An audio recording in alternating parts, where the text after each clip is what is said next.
Mga Juper sa Dagupan City umaaray sa panibagong oil price hike ngayong araw, September 2. Tutukan sa report.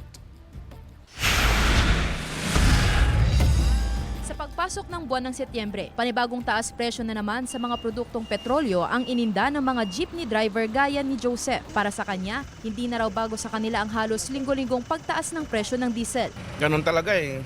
Tataas, bababa. Agos lang ang buhay. Sana ibaba nila yung gas para marami naman kaming kitain.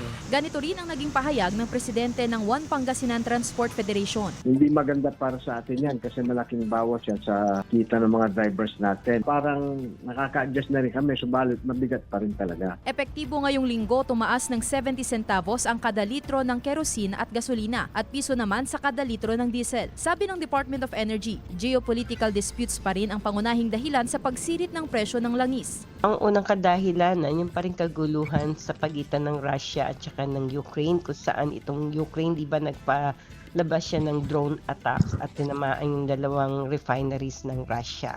Muling hiling ng mga jeepney driver na payagan ang piso na karagdagan sa minimum fare sa jeep. Sana mapagbigyan na lang yung hinihingi namin na dagdag pasahe na piso. Yun na lang ang tanging hiling namin sa government.